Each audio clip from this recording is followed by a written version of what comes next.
नमस्कार दोस्तों, एक बार फिर स्वागत है आपका अपने यूट्यूब चैनल पर। तो आज हम बात करेंगे कि अपने जो डीएलएड सेकंड सेमेस्टर का एग्जाम हुआ है मैथ का, तो उसका सॉल्यूशन देने वाले हैं आपको पूरा। और पूरा एक एक सवाल आपको बहुत अच्छे से समझाएंगे, जिनका अभी गलत हो गया है या जिनमें हमने भी सही करा है, वो देख लीजिए। मिनिमम 12 मार्क्स यानी 12 मार्क्स आपको लाने होते हैं, ठीक है, पास होने के लिए। और आपने अच्छा किया तो बढ़िया बात है। आप देख लीजिए किसके 25 आ रहे हैं और किसके 12 से कम आ रहे हैं और किसके 12 आ रहे हैं या किसके 12 से ज़्यादा आ रहे हैं, ठीक है। 12 सभी को पास होना जरूरी है। सभी ने उम्मीद है कि सभी ने अच्छा किया होगा। और जिनका भी पेपर कैसा गया है वो अपना कमेंट में बता सकते हैं, ठीक है। तो मैं सबको आप सॉल्यूशन देने वाला हूँ सारे क्वेश्चनों का, आपका एक भी क्वेश्चन नहीं छूटेगा। और सबका जो सॉल्यूशन मिलेगा आपको बहुत बढ़िया मिलेगा, ठीक है। तो आपका सबसे पहले सवाल दे रखा है, परिमेय संख्या -24/45 के समतुल्य संख्या देखनी है।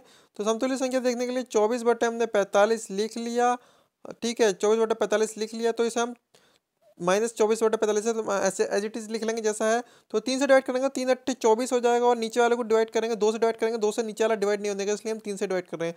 तो 3 × 3 3 × 5 = 15 और ऐसे ही ये आ जाएगा अपना, ठीक है। तो यानी ऑप्शन हमारा ऑप्शन 2 हमारा बिल्कुल ठीक हो जाएगा, ठीक है।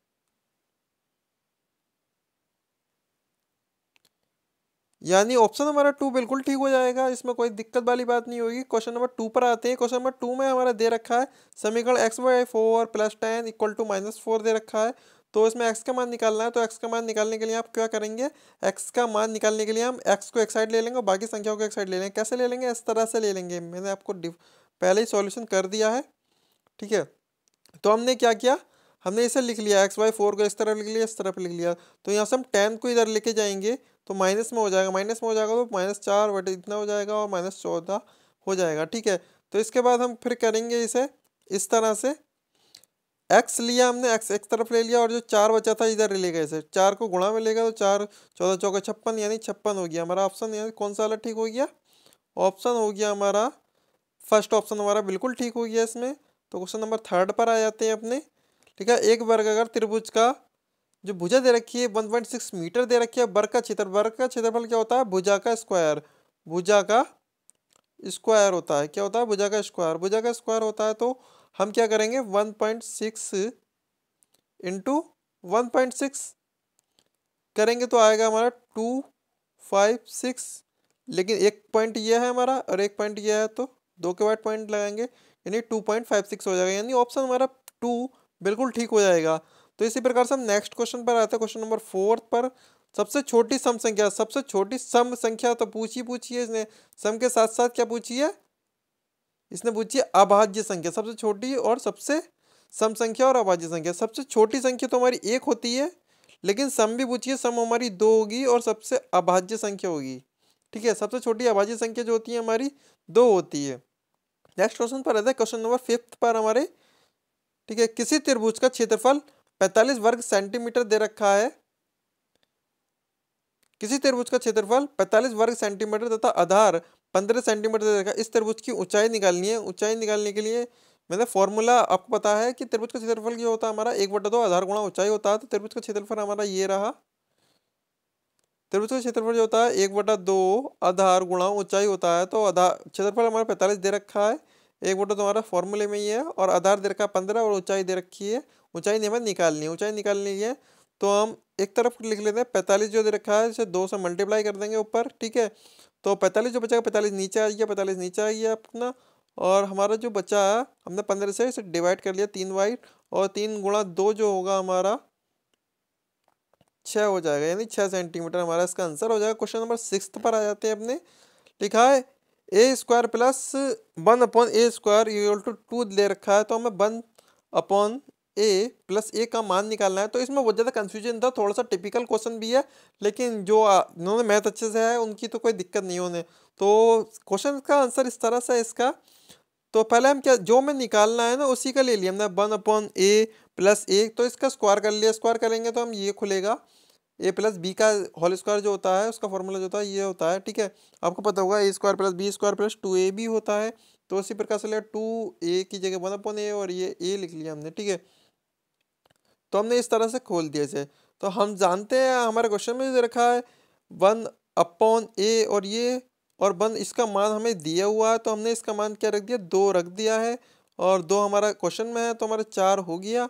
ठीक है, तो इसे का रूट हटाने के लिए, ये रूट हटाने की, स्क्वायर हटाने के लिए हम इसे अंडर रूट में ले गए हैं। यहाँ पर अंडर रूट में ले जाएंगे 4 को, तो हमारा आ जाएगा 2, तो हमारा 2 इज करेक्ट आंसर हो जाएगा इसका। ठीक है, क्वेश्चन नंबर नेक्स्ट पर आए थे। क्वेश्चन नंबर हमारा कौन सा है, सेवेंथ का गुणात्मक प्रतिलोम बताना है इसे।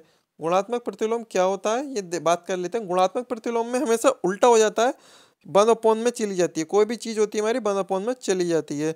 जैसे कि इसमें 1/, में जाएगी तो हमारी हो जाएगी 1/4/9। ठीक है, माइनस का चिन्ह एज इट इज रहेगा। ठीक है, क्या हो जाएगी, 1/4/9 हो जाएगी, और माइनस का चिन्ह एज इट इज रहेगा, तो वो हमारी जो 9 है, ये 9 ऊपर जाएगा तो क्या हो जाएगा हमारा 9/4 और माइनस का चिन्ह। ठीक है, ये हमारा आंसर हो जाएगा इसका। और क्वेश्चन नंबर 8 पर आ जाते हैं। 5 पुस्तकों का मूल्य जो 7 पुस्तकों के मूल्य से 72 रुपये कम है, यानी 7 पुस्तकों का मूल्य ज्यादा होगा, जाहिर सी बात है, और 5 पुस्तकों का मूल्य कम होगा। ठीक है, तो 7 में से 5 गए, यानी 2 पुस्तकों का मूल्य 72 बता रहे हैं ये।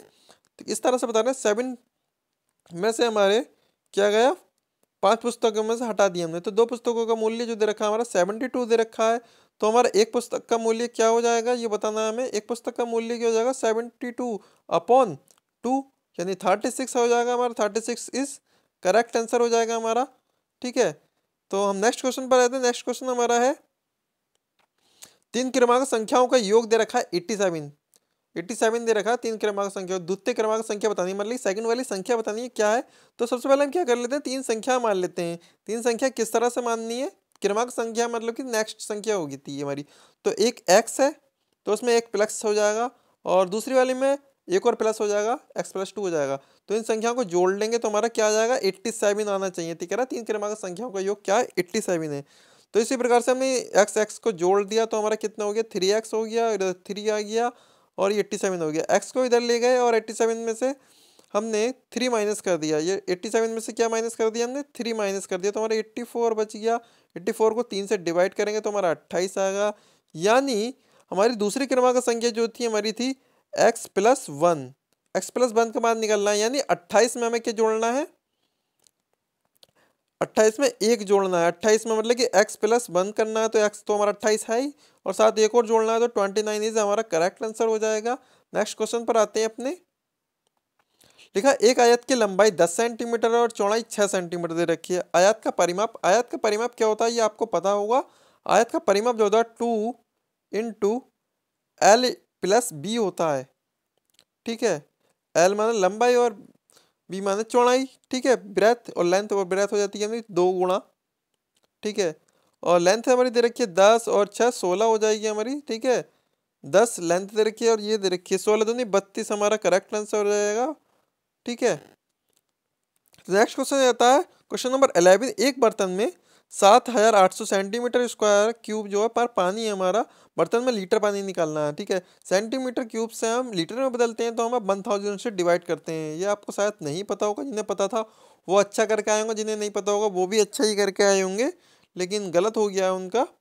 ठीक है, 1 सेंटीमीटर क्यूब जो होता है 0.001 लीटर के बराबर होता है, यानी 1000 के बराबर होता है। ठीक है, 1000 से हम डिवाइड करते हैं, तो जिस तरह से हम 2 तरीके से कर सकते हैं। ठीक है, 7800 की हम मल्टीप्लाई कर देंगे 0.001 से, तो लीटर में आ जाएगा, यानी 7.8 लीटर है। या फिर हम 7800 को हम डिवाइड करेंगे 1000 से, तो हमारा 7.8 लीटर आएगा। दोनों से एक ही आंसर आएगा, कोई अंतर नहीं है। वहाँ हमने पॉइंट से लिख दिया है, आपने जैसा याद किया हो, या 1000 से भाग करते हैं इस तरह से याद किया हो, जैसा भी याद किया हो, लेकिन आंसर आपका सही है। ठीक है, तो क्वेश्चन नंबर 12 आ जाता है। एक वर्गाकार पार्क जिसकी भुजा 30 सेंटीमीटर है, 30 मीटर है। ठीक है, इसके चारों ओर 1 मीटर चौड़ा रास्ता बनाया गया है। पार्क में 2 रुपये प्रति वर्ग मीटर की दर से घास लगवाने का खर्च पूछता है। एक वर्गाकार पार्क है जिसकी सारी भुजाएं क्या होती हैं, बराबर होंगी। ठीक है, इसके चारों ओर 1 मीटर। एक बात ध्यान रखना, चारों ओर कह रहा है तो पार्क के अंदर ही कहेगा, बाहर नहीं कहेगा। आपने देखा होगा पार्क के अंदर ही सड़क होती है, बाहर जो होगी वो मेन रोड कहलाएगी, वो अलग से दी होगी। लेकिन इसमें दे रखा पार्क में 2 रुपये प्रति वर्ग मीटर की दर से घास भी लगवानी है। ठीक है, तो पहले हम क्या निकालेंगे, जिसमें घास लगानी है उसका क्षेत्रफल निकालेंगे बाद में। जो है क्षेत्रफल आएगा उसकी हम 2 से मल्टीप्लाई कर देंगे। किस तरह से करेंगे देख लीजिए आप। पार्क में जो घास लगेगी वो इस तरह से लगेगी, ये पार्क बना दिया है हमने आपका, ठीक है। और 1 सेंटीमीटर 1 मीटर जो है इसमें क्या है, 1 मीटर की जो दे रखी है इसमें सड़क दे रखी है, तो सड़क के हिसाब से हमने इसमें जगह छोड़ दी है। और ब्लैक वाला एरिया जो बचा अपना वो बचता है हमारा, ब्लैक वाला एरिया जो बचता है वो बचता है हमारा, उसमें हमारी घास लगा जाएगी इस एरिया में, ठीक है। तो हमारा जो डॉट डॉट हमने नीचे बीच में दिखा दिया आपको, यहाँ से यहाँ तक की दूरी जो दिखाई है वो कितनी बचेगी ये तय करना है हमें, ठीक है। पार्क में घास लगाने वाले क्षेत्रफल की भुजा जो है 30 सेंटीमीटर, तो 1 सेंटीमीटर इधर गया 1 सेंटीमीटर गया, तो 1 सेंटीमीटर इधर माइनस करा 1 सेंटीमीटर इधर माइनस करा हमने, ठीक है। दोनों माइनस कर दिए, एक ये, तो हमारा हो जाएगा 28 मीटर। एक भुजा हमारी कितनी बचेगी, 28 मीटर की एक भुजा बचेगी।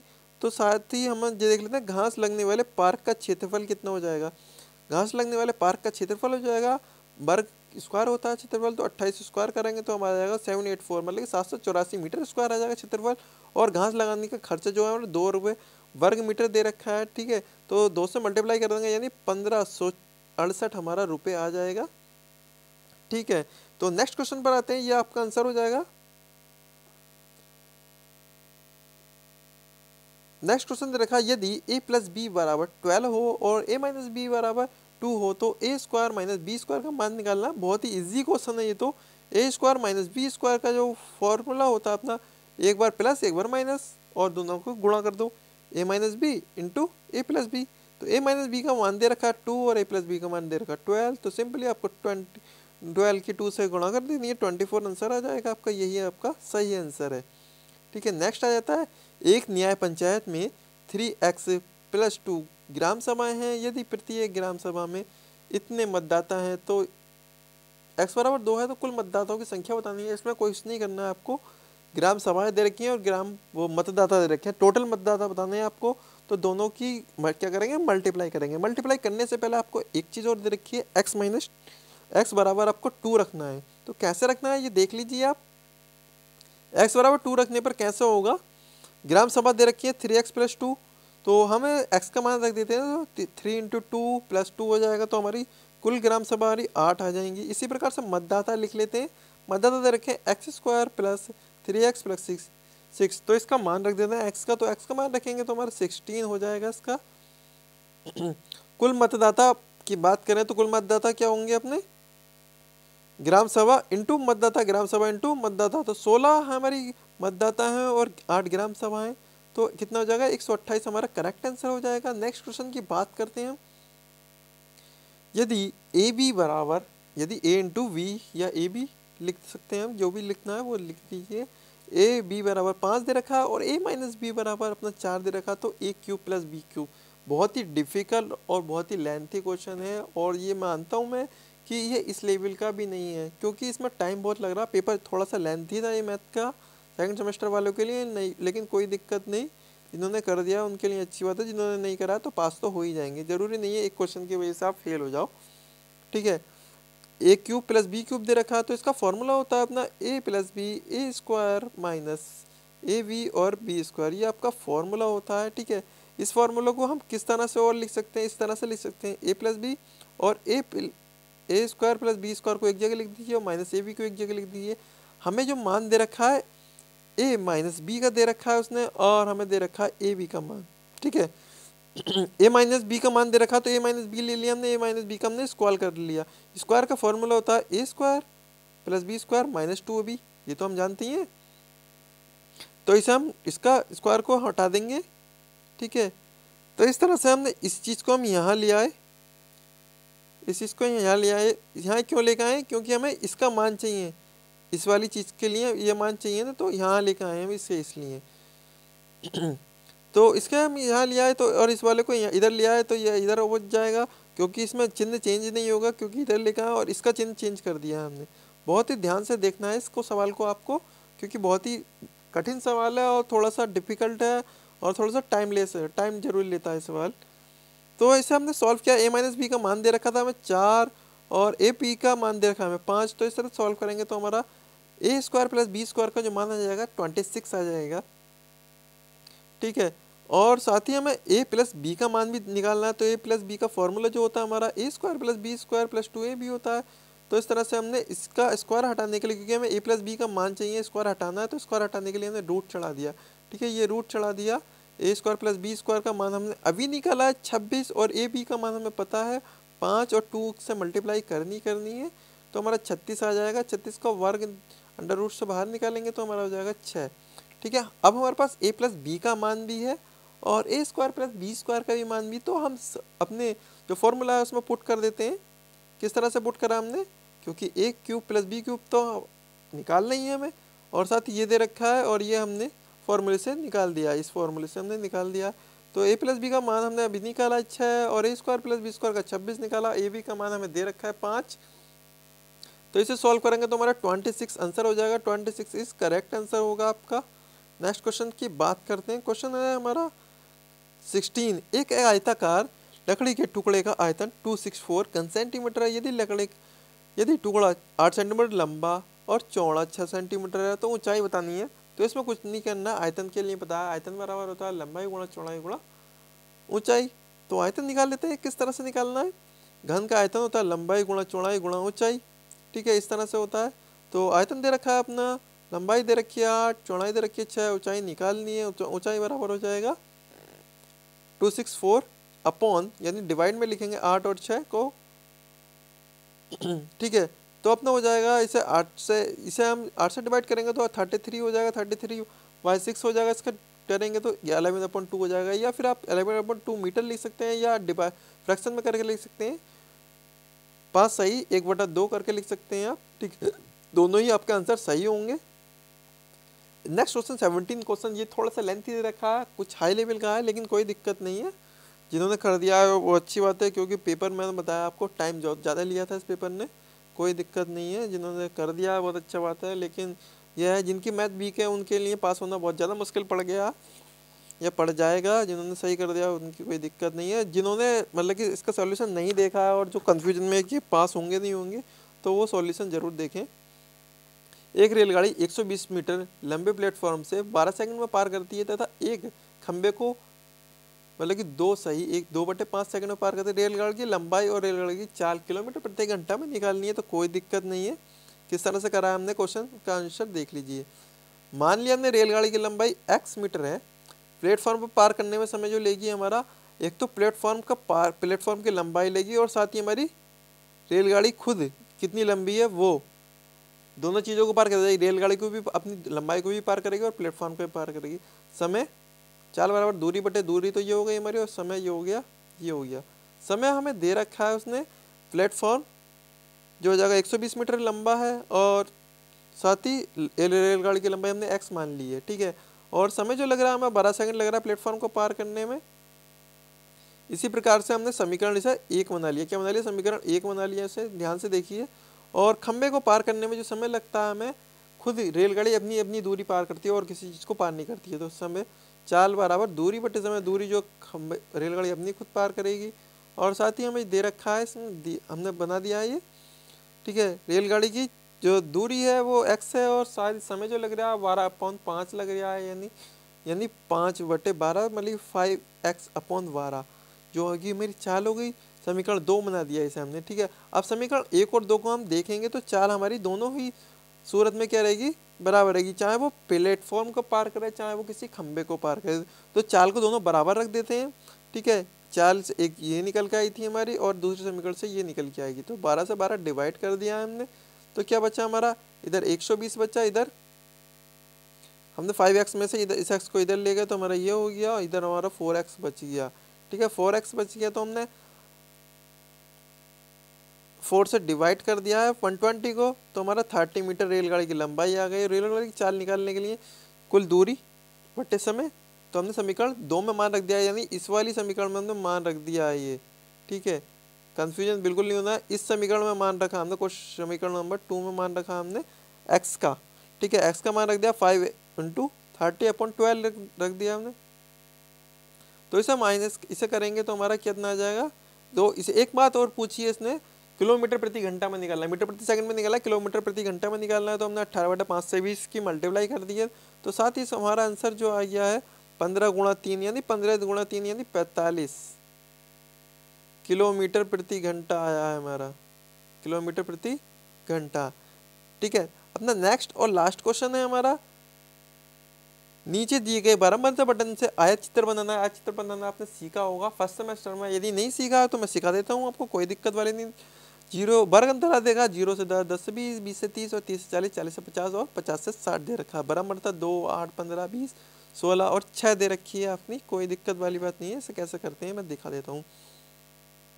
तो आपको कुछ नहीं करना, एक एक्स अक्ष ये और वाई अक्ष ये खींच लेनी है। ठीक है, और इसमें कुछ माप रख लेनी है, 1 इंच बराबर इतना, 2 इंच बराबर इतना, इस तरह से आप मान लीजिए अपने अकॉर्डिंग। ठीक है, और इस तरह से आप इसे बना लीजिए, क्योंकि ये पहली बार पहला जो दे रखा है अपने दे रखा है 0 से 10 जो है 2 तक गया है, और 10 से 20 तक हमारा 8 तक गया है। तो हमने इस तरह से इसे बना लिया, ये आपने बना लिया होगा। उम्मीद है वीडियो आपको पसंद आया, वीडियो आपको पसंद आया तो वीडियो को लाइक करना ज़रूर।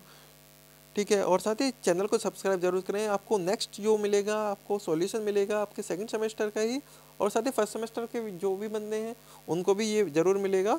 सभी से रिक्वेस्ट है कि वीडियो को लाइक करके ज़रूर जाएं, और साथ ही नए चैनल हमारे चैनल पर पहली बार आए तो चैनल को सब्सक्राइब जरूर करें। धन्यवाद दोस्तों।